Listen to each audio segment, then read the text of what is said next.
Today, I'm going to be making a brownie pie. This is from Magnolia Table, a collection of recipes for gathering by Joanna Gaines.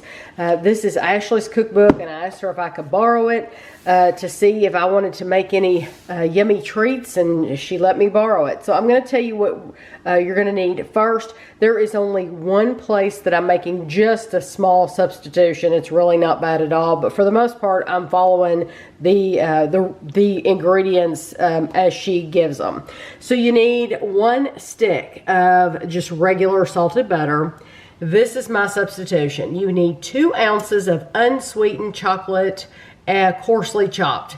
I don't have unsweetened chocolate, and it would make me sad to buy unsweetened chocolate. So I have these semi-sweet chunks, the Nestle Toll House, up in the cabinet from a previous recipe. And you know, you collect these bags and you always wonder, when am I going to use these? Well, this is where I'm using them. So I measured out 2 ounces, and it says coarsely chopped. You really don't need to worry about that because you're going to melt this anyway. So these chunks will work just fine. You need 1 cup of sugar, 3 eggs, a ½ cup of all-purpose flour, 1 teaspoon of vanilla, a 1/4 teaspoon of kosher salt, 1 cup, 6 ounces of semi-sweet chocolate chips. This is a bag. I literally used the rest of the bag, so I must have used half for something, and so I weighed it, and that was exactly 6 ounces of semi-sweet chocolate chips. You need a ½ cup of coarsely chopped pecans. You need 1 unbaked pie crust. This is a store-bought pie crust. She says 1 unbaked pie crust, and she tells you how to make it in the recipe book. I'm all about the easy way. So this is a Marie Callender's pie crust. We bought, there were 2 in the package, so I used 1 for 1 recipe. This is the other one. And then you need some powdered sugar for garnish. I'm glad it's just for garnish because I hardly have any powdered sugar left, and I thought, should I even save that? I'm so glad I saved that. Now, Kevin would have laughed at me if he knew that I had saved that up in the cabinet because he would think, oh, just throw it away. Well, guess what? It's going to come in handy because all you need is a little bit, and I wouldn't have had it otherwise, so I'm glad I kept it. So, the first thing you want to do is preheat your oven to 350 degrees, and then in a little saucepan, I've got my saucepan right here, you want to take your stick of butter and those semi-sweet chunks, and we're going to melt this over low heat.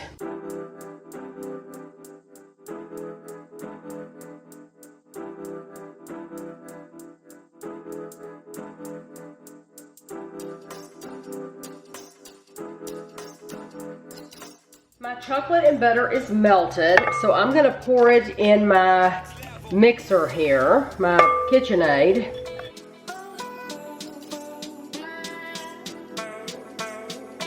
And now I'm going to add my sugar, and I'm going to whisk this until it's combined.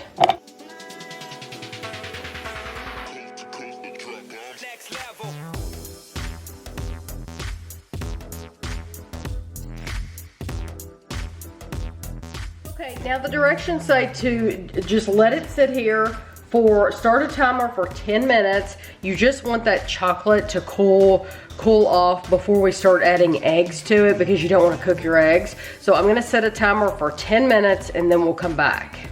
It's been 10 minutes, my timer just went off. I'm going to whisk in the eggs one at a time. Then you're gonna see me add the flour, the vanilla, and then the salt.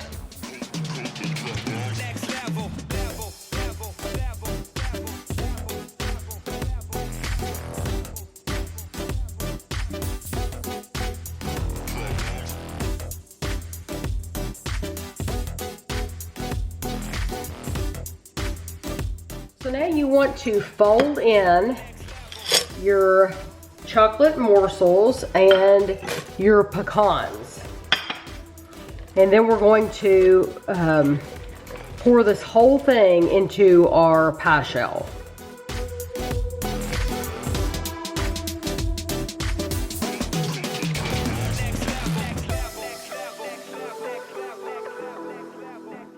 put my pie on top of a cookie sheet just in case any bubbles over. You never know if it's going to or not. Plus, if you use a cookie sheet, it's so much easier to pick up both sides and get it out of the oven. It says it wants you to bake it for about an hour. It says bake until just set and a crust forms on top, about an hour. And then we're going to cool to room temperature on a wire rack. I'm gonna set my timer for 55 minutes just to, because I don't wanna burn it. But then when it comes out of the oven, I will give you the total baking time. Okay, so this was actually in for 55 minutes. I did not leave it a full hour.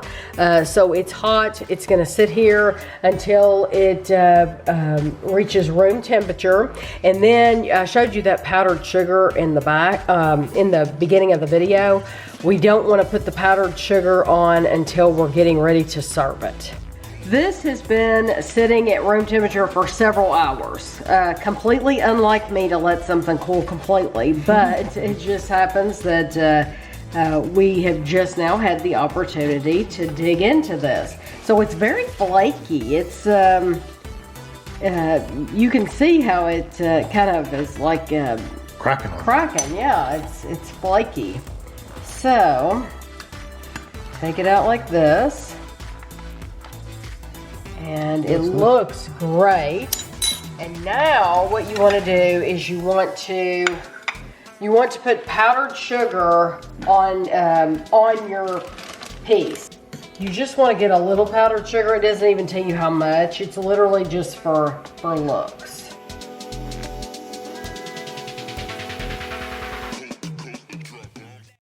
It says, 2 of my kids' most favorite desserts in the world are brownies and pie. The first time I made this, they thought I was some kind of miracle worker.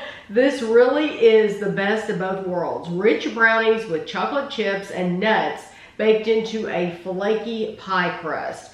It says to store, wrap tightly, and keep it room temperature for up to 2 days. So I don't think you're gonna, it only makes 8 slices. I don't think you're gonna have any problem eating it within 2 days. You can probably stay in the fridge for a little while too if you had to. I mean, I don't know, we didn't try, but so there are pecans. Crisp, like little top to it. It smells very chocolatey.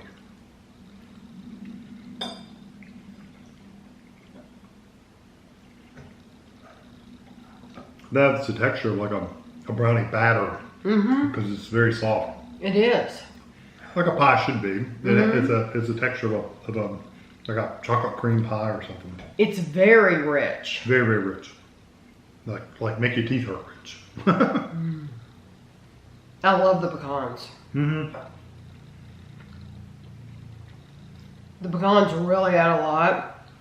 You could even put more if you wanted to. We've always liked brownies with nuts anyway. Yes. Walnuts. You could probably add walnuts if you really want to. You could add any kind. It said pecans. I got lucky. I had some pecans. When I was looking at this recipe, I thought, oh, I hope I can make this because I knew I had bits and pieces up in the cabinet from other recipes, and I knew I had a pie crust in the freezer, and so I just got lucky. I just had enough stuff. Now, she wanted you to use 2 ounces, I don't know why, of unsweetened chocolate. Make it dark roast. Because you're using 6 ounces of semi-sweet. I personally, I love it. I think it's delicious. I don't want unsweetened chocolate. I don't like that bitter. It would give it more of a brownie flavor probably. Oh, okay. Because brownies do have a little bit more of a darker. Well, you can buy milk chocolate brownies or dark chocolate brownies. That's true. You know? Even a milk chocolate brownie has a little bit of bite to it. Yeah, and these don't. These are just sweet. I think, even though it's semi-sweet, it just tastes sweet. And I know it's not part of the recipe, but the pie crust is really good. That's probably one of the best brand pie crusts we've had. Did you say what it was? Yeah. A Brie calendar. Well, it's really good. We would have bought, honestly, we would have bought the Great Value, but they were cracked all to pieces. Like literally somebody had stomped on them all. And this one, even this one this was the second pie shell in the package, and it had a crack in it, but it did not affect this at all. It was still fine. You do need deep dish for this though.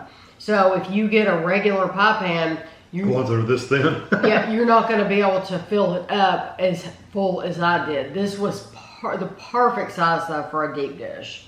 But I love this recipe. I would make this again and again. I think it was very, very simple. Yeah, and the flavors, when the aftertaste, the mouthfeel and everything is like a brownie batter.